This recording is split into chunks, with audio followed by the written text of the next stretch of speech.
The message arrived on a Tuesday morning, when Admiral Jake Morrison was drinking his third cup of coffee and reviewing the latest reports from the outer colonies. The communication array aboard the UES Defiance suddenly came alive with signals that made the entire bridge crew stop what they were doing and stare at their screens. The transmission was unlike anything they had received before, encoded in 17 different alien languages and broadcast on frequencies that should have been impossible to detect. Captain Lisa Rodriguez was the first to speak after the translator finished its work. She read the message aloud to the bridge crew, her voice steady despite the weight of what she was saying. The Galactic Council, an organization that humanity had only learned about 3 years ago during first contact, was issuing what could only be described as an ultimatum. Every newly discovered species was required to demonstrate their full military capability before being granted membership in the galactic community. The message was polite but firm, leaving no room for negotiation or delay. Jake Morrison set down his coffee cup and walked to the main view screen where the translated message scrolled past in neat, readable text. The Council's representatives explained that this demonstration was a time-honored tradition, a way for existing members to evaluate the technological and military development of potential new additions. They had given humanity 6 months to prepare and gather their forces. The location was a neutral zone, 3 weeks' travel from Earth at maximum hyperspace velocity. Every ship in Earth's fleet was expected to participate. Commander Steve Walsh looked up from his communication station with a puzzled expression on his face. He had been monitoring alien chatter for the past several months, collecting data on how other species had handled this same requirement. The numbers were staggering and somewhat intimidating. The Zephyrians, a proud warrior race from the Andromeda sector, had brought 847 vessels to their demonstration. The peaceful Karathi, known throughout the galaxy for their diplomatic skills, had still managed to assemble 1,200 ships for their evaluation. Even the Villani, whose entire culture was built around harmony and nonviolence, had contributed 400 vessels to show their commitment to galactic cooperation. Lisa Rodriguez pulled up the tactical displays showing Earth's current military assets. The numbers were not encouraging when compared to what other species had managed to present. Humanity had been building ships for interstellar travel for less than a decade, ever since the first alien contact had revealed that Earth was not alone in the universe. The entire Terran Defense Force consisted of 37 operational vessels, with another dozen in various stages of construction. Even if they rushed the building process and pressed every available ship into service, humanity could barely manage 50 vessels for the demonstration. The Admiral walked slowly around the bridge, considering their options while his crew waited for orders.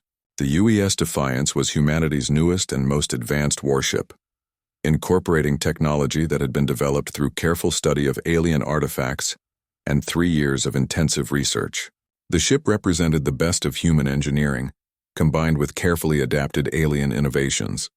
It was fast, well-armed, and equipped with systems that pushed the boundaries of what human science thought possible. But it was still just one ship among the handful that Earth could contribute to any fleet demonstration. Dr. Amy Parker emerged from the science section with a data pad in her hands and worry lines creasing her forehead. As the chief science officer, she had been tasked with analyzing the technical requirements that the Galactic Council had transmitted, along with their formal invitation. The aliens expected to see evidence of advanced propulsion systems, defensive capabilities, weapons technology, and what they called fleet coordination protocols. Every previous species had demonstrated these capabilities through sheer numbers, showing that they could build, maintain, and coordinate large numbers of vessels across interstellar distances. Jake Morrison returned to his command chair and activated the ship-wide communication system. His voice carried to every deck and compartment as he explained the situation to the crew of the Defiance. The men and women who served aboard humanity's most advanced vessel listened quietly as their admiral described the challenge that Earth now faced. They were being asked to prove themselves worthy of membership in a galactic community that included dozens of advanced civilizations, each with military traditions stretching back thousands of years. The bridge crew began working through possible responses to the Council's demand. Lisa Rodriguez suggested that Earth might request additional time to build more vessels, But Steve Walsh pointed out that the aliens had been quite specific about their timeline. No extensions would be granted, and failure to appear at the designated coordinates would be interpreted as a sign that humanity was not ready for galactic citizenship. Dr. Parker wondered aloud whether quality might be able to compensate for quantity, but even she seemed doubtful about the prospects of impressing aliens with a few dozen ships when other species had managed to field hundreds or thousands. The hours passed as the command staff worked through various scenarios and strategies. Jake Morrison found himself thinking about the nature of the challenge they faced. The Galactic Council was not necessarily looking for the most powerful military force or the largest fleet. They wanted to see evidence that a species could function as a responsible member of the galactic community. But their evaluation methods seemed to favor civilizations that could demonstrate massive industrial capacity and military organization. Humanity would be walking into an arena designed for giants while carrying the weapons of a much smaller opponent. As the day wore on, reports came in from Earth Command and the other vessels in the fleet. Admiral Chen Wei, commander of the Terran Defense Force, transmitted his analysis of their options along with recommendations from the civilian leadership. The consensus was clear but not encouraging. Earth would send every available ship to the demonstration, hoping that their advanced technology and the skill of their crews would be enough to earn the respect of the Galactic Council. It was a gamble with enormous stakes, but there seemed to be no alternative. Jake Morrison finally made his decision as the evening watch began their duties. He instructed Steve Walsh to prepare a response to the Galactic Council, accepting their invitation and confirming Earth's participation in the fleet demonstration. The message was brief and formal, stating simply that humanity would send their representative vessel as requested. The Admiral chose his words carefully, knowing that this communication would be studied and analyzed by alien diplomats who were already forming opinions about Earth's capabilities and intentions. The transmission went out on the same frequencies that had brought the original message, carrying humanity's acceptance across the vast distances between stars. There was no turning back now, and the crew of the UES Defiance began preparing for a journey that would determine the future of human civilization among the stars. The UES Defiance slipped into hyperspace 3 days after receiving confirmation from Earth Command, leaving behind the familiar blue glow of humanity's home star. Captain Lisa Rodriguez stood at the observation deck, watching the strange colors of hyperspace flow past the reinforced windows, like liquid light mixed with cosmic paint. The journey to the neutral zone would take 3 weeks at maximum velocity, giving the crew time to prepare for what might be the most important military demonstration in human history. Jake Morrison found himself walking the corridors of the ship more often than usual, stopping to talk with crew members and checking on the various systems that made the Defiance such a remarkable vessel. The ship was larger than the earlier human designs but still compact, compared to the massive vessels that other species seemed to prefer. Every section had been designed with efficiency in mind, packing advanced technology into spaces that would have seemed impossibly small to engineers from just a few years ago.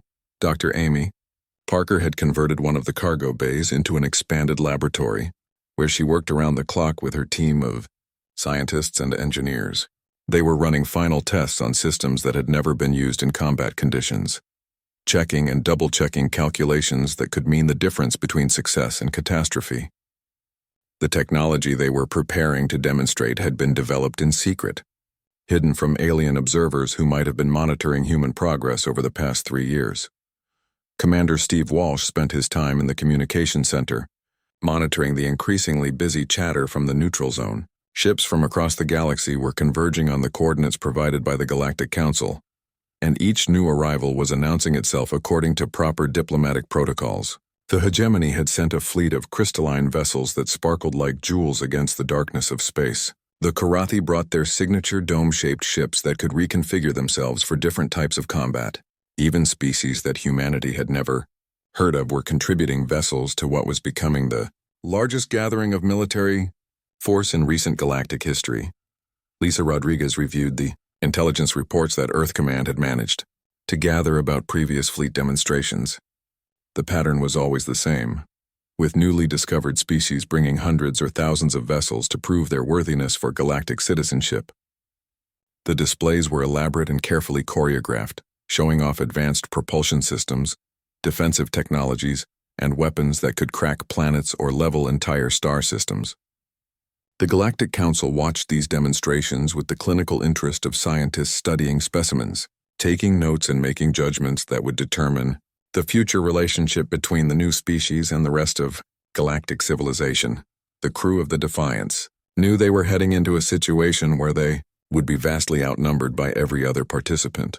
Jake Morrison had been honest with his people about the odds they faced, explaining that their mission was not necessarily to win some kind of competition, but to earn the respect of species that had been traveling between stars for thousands of years. Humanity needed to prove that they belonged in the galactic community. Despite their relatively recent arrival on the interstellar stage, Dr. Parker emerged from her laboratory during the second week of the journey with updates on the experimental systems that would be crucial to their demonstration. She explained to the senior staff that the modifications they had made to the ship were based on principles that other species had either never discovered or had chosen not to develop. Human engineering had taken a different path from the aliens they had encountered, focusing on adaptability and efficiency rather than raw power or overwhelming size. The days passed with the rhythm of a military vessel on a long voyage, punctuated by drills, system checks, and endless preparations for the unknown challenges they would face. Steve Walsh continued monitoring alien communications, building a picture of the forces that were gathering at the neutral zone. The numbers were staggering, with reports of over 3,000 vessels from 12 different species already in position and more arriving daily. Each transmission he intercepted reinforced the reality that humanity would be the smallest delegation by far. Jake Morrison held regular briefings with his senior staff, going over contingency plans and discussing the various scenarios they might encounter.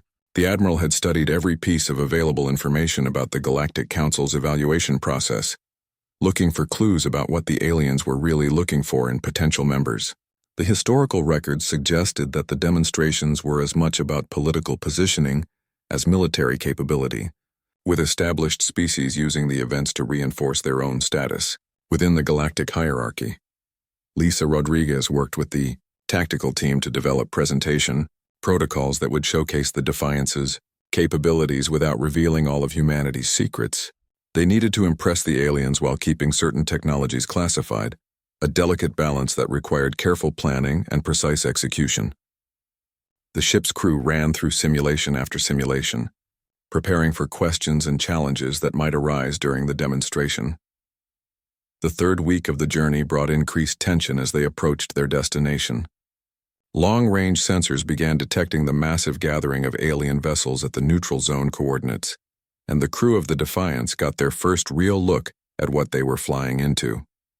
The assembled fleets formed geometric patterns in space, each species maintaining their own section while demonstrating formation, flying, and tactical maneuvers that had been perfected over centuries of military tradition. Dr. Parker made final adjustments to the experimental systems, running last-minute diagnostics on equipment that had never been tested under actual combat conditions. Her team worked in shifts to ensure that every component was functioning perfectly, knowing that mechanical failures during the demonstration could be interpreted as signs of human technological inferiority. The pressure was enormous, but the scientists remained focused on their tasks. With the dedication of people who understood the stakes involved, Commander Walsh established communication protocols with the Galactic Council's representatives at the neutral zone, confirming their arrival time and requesting permission to enter the designated demonstration area. The alien responses were polite but formal, treating the approaching human vessel as just another participant in a routine evaluation process. None of the intercepted communications suggested that the aliens expected anything unusual from the single ship that Earth had chosen to send, as the UES Defiance prepared to drop out of hyperspace at the coordinates that would determine humanity's future among the stars. Jake Morrison gathered his crew for one final briefing, knowing that the next few hours would change everything for their species. The UES Defiance dropped out of hyperspace with a flash of brilliant light that quickly faded to reveal the most spectacular sight that any human had ever witnessed. Thousands of alien vessels filled the space around them in perfectly organized formations that stretched beyond the limits of their sensors.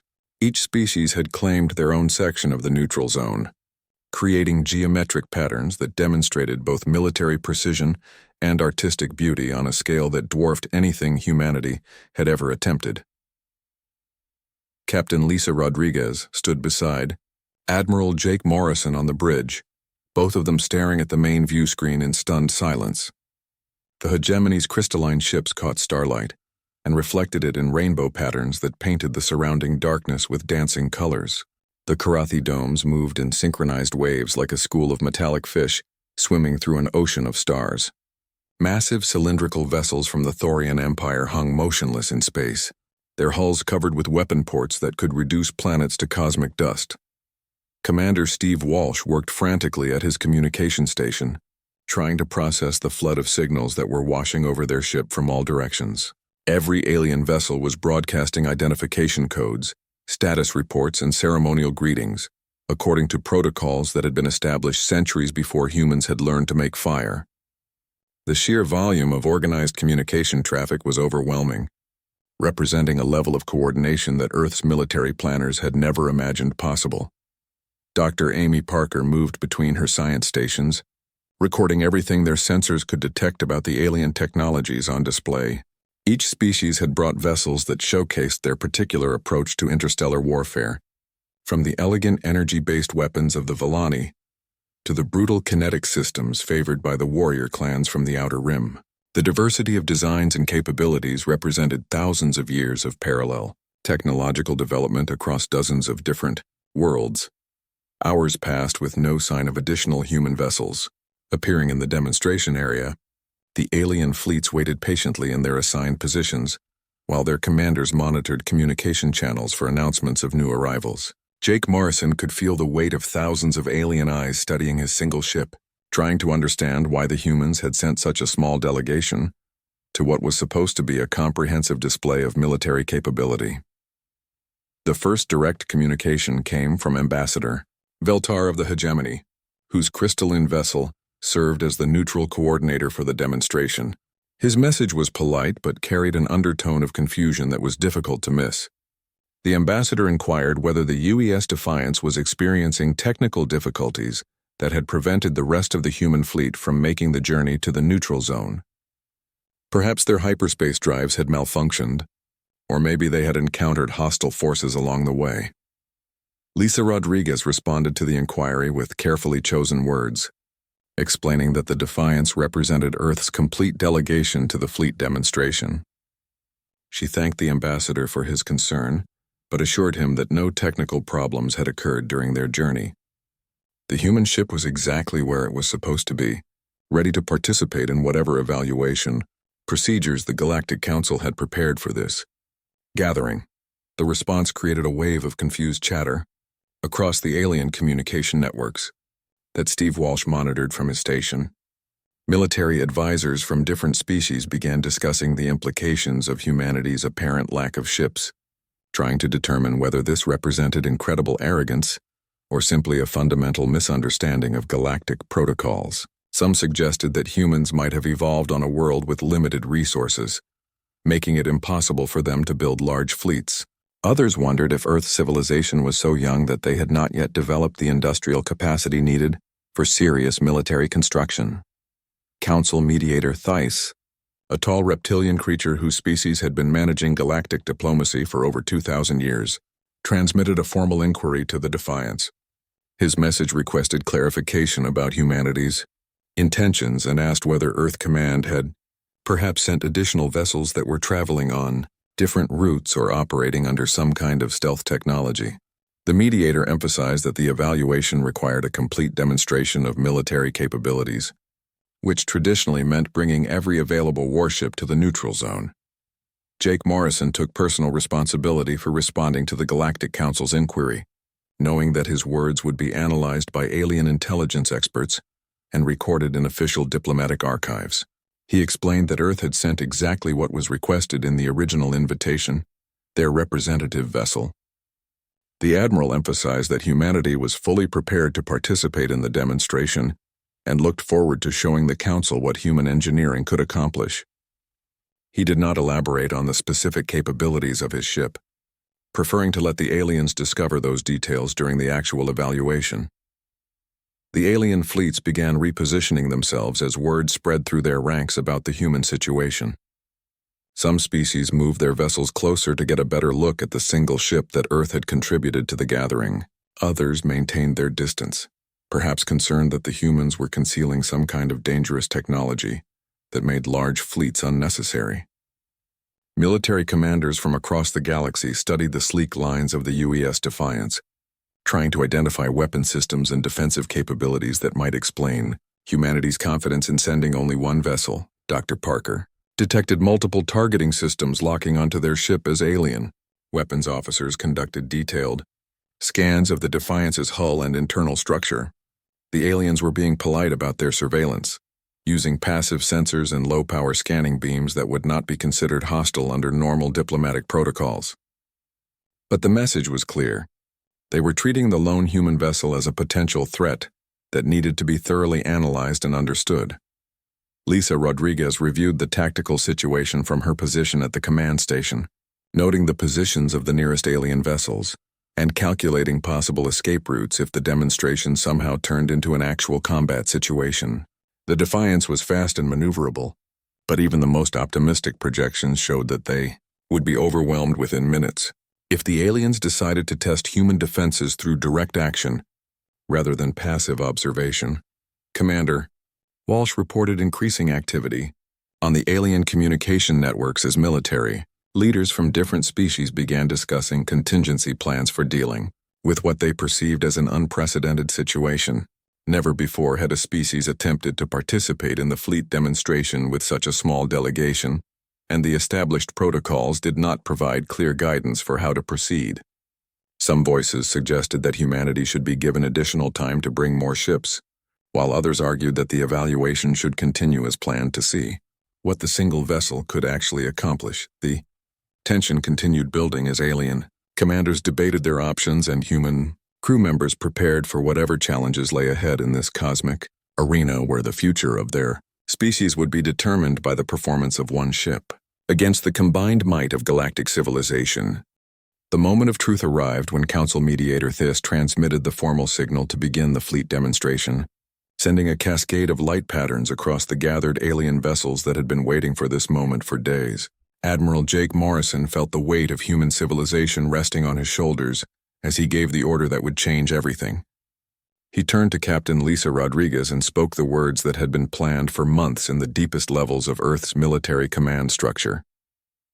Protocol 7 was humanity's most closely guarded secret, developed in underground laboratories and tested in remote star systems, where alien observers could never detect what human scientists had been working on since first contact.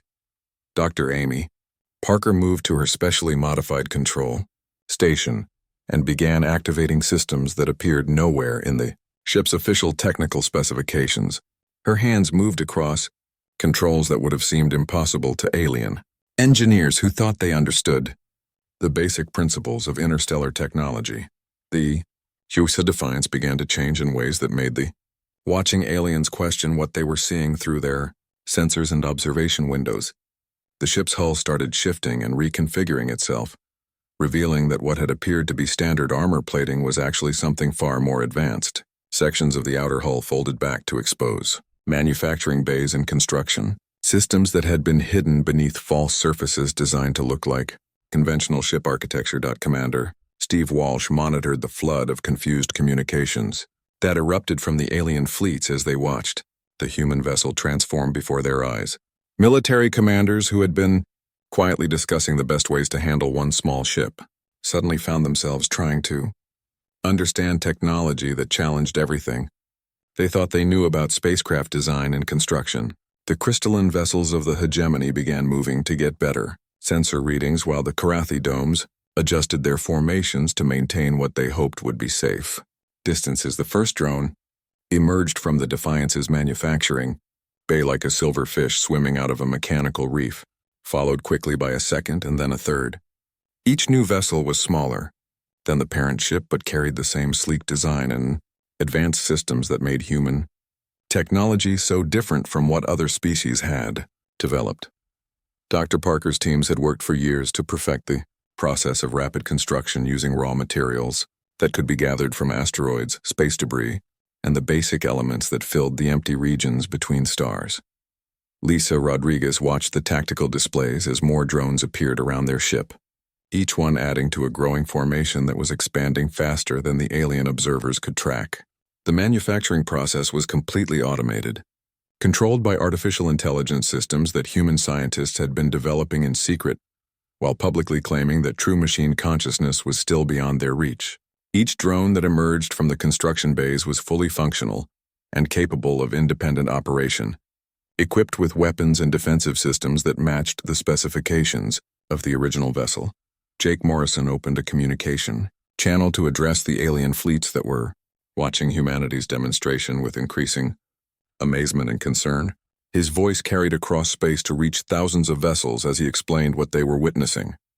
The Admiral told them that humans had chosen a different approach to military technology, focusing on quality and adaptability, rather than the massive fleet construction that other species seemed to prefer. One human ship could become many ships when the situation required additional force. The alien military commanders struggled to understand the implications of what they were seeing as the number of human vessels continued growing at an exponential rate. Within the first hour, 10 drones had become 50 and 50 had become over 100. Each new vessel added to the swarm that was spreading outward from the original ship, like a metallic cloud expanding through the demonstration area.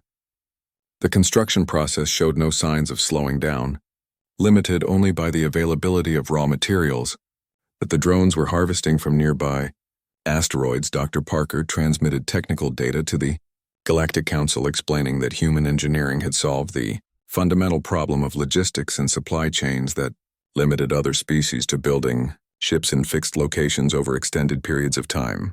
The drones could construct additional vessels wherever raw materials were available, turning any star system into a potential shipyard that could support military operations across interstellar distances. The technology represented a completely new approach to space warfare that made traditional concepts of fleet size and industrial capacity irrelevant. Commander Steve Walsh detected the first signs of panic in the alien communication networks as military advisors began calculating what humanity's technology could mean for the balance of power in the galaxy. Species that had spent centuries building their fleets were suddenly faced with the possibility that humans could match their numbers in a matter of days or weeks rather than decades. The Thorian Empire's massive cylinder ships began powering up their weapon systems, while the Villani peacekeepers desperately transmitted requests for calm and rational discussion. The demonstration continued as the swarm of human vessels grew to include over 300 drones, each one capable of the same construction process that had created it.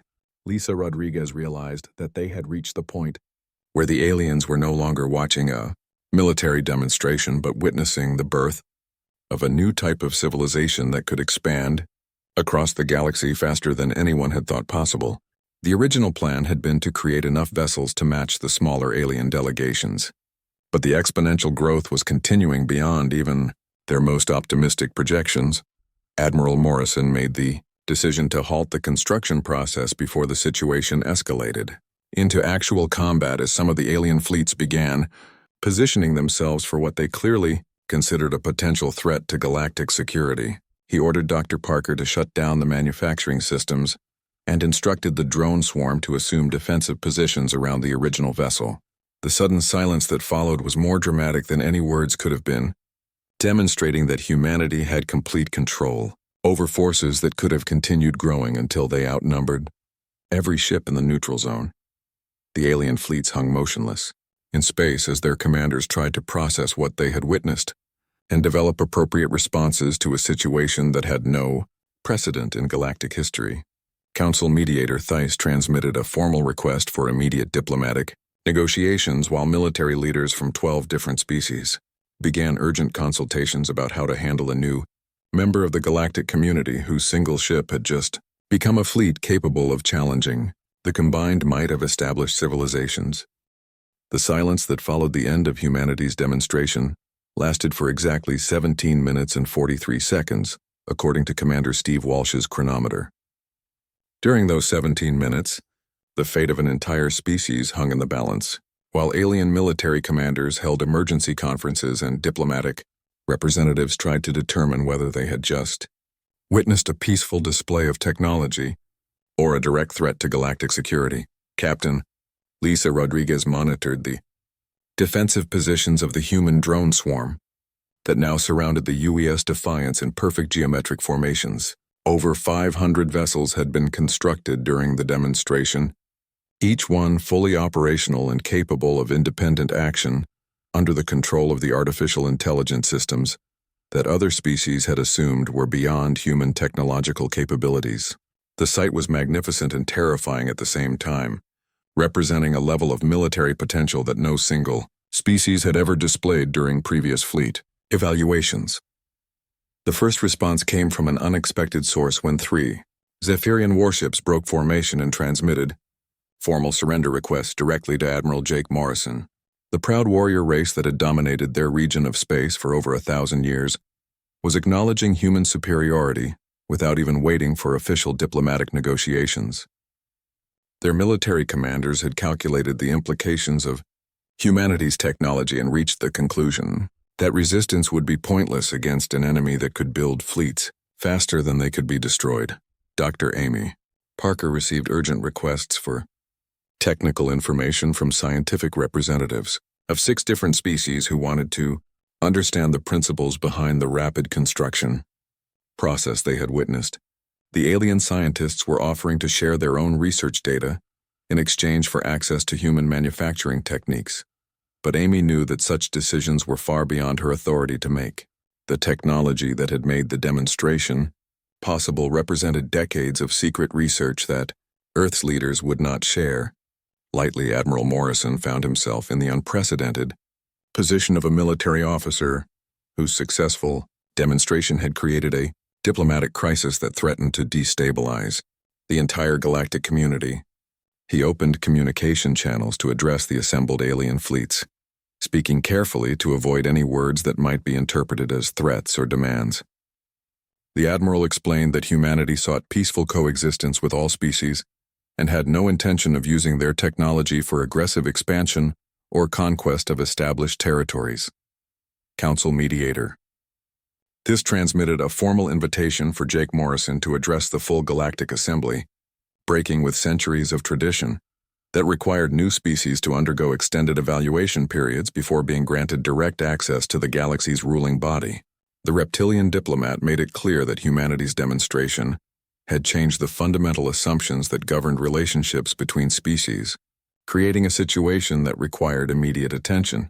From the highest levels of galactic government, the alien fleets began repositioning themselves as word of the human demonstration spread beyond the neutral zone to reach military commanders and political leaders across the galaxy. Some species moved their vessels closer to the human formation, hoping to establish friendly contact with what was clearly a new major power. Others retreated to safer distances while their governments decided how to respond to the unexpected emergence of a civilization that could challenge the existing balance of power. Lisa Rodriguez received status reports from the drone swarm indicating that the artificial intelligence systems were functioning perfectly and ready to respond to any threats that might emerge from the confused mass of alien vessels.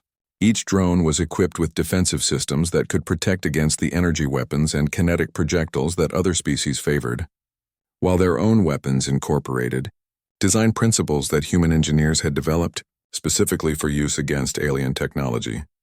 Commander Walsh detected increasing activity on diplomatic communication channels as representatives from various species began requesting immediate negotiations with Earth's government. The Karathi offered mutual defense agreements while the Vellani proposed cultural exchange programs that would allow both civilizations to learn from each other. Even the isolationist Thorian Empire transmitted cautious inquiries about possible trade relationships that would benefit both species without threatening their traditional independence. Dr. Parker began shutting down the manufacturing systems and preparing the drone swarm for the journey back to Earth, knowing that the demonstration had accomplished far more than anyone had expected. The alien observers had seen enough to understand that humanity possessed technology that made traditional concepts of military strength obsolete, but they had also witnessed the restraint and control that suggested humans could be trusted with such powerful capabilities. Admiral Morrison made the decision to accept the Galactic Council's invitation to address their assembly, recognizing that this opportunity might not come again if the political situation deteriorated into fear and mistrust. He instructed Lisa Rodriguez to begin preparations for a diplomatic mission that would determine whether humanity would join the galactic community as an equal partner or face isolation and possible hostility from species that felt threatened by human technological advantages. The journey to the Galactic Assembly would take the combined human fleet through space controlled by civilizations that had been dominant powers for thousands of years. But Admiral Morrison was confident that the demonstration had proven humanity's ability to defend itself against any potential threats. The drone swarm that surrounded the UES Defiance represented just a fraction of what human technology could accomplish when given sufficient time and resources to operate at full capacity.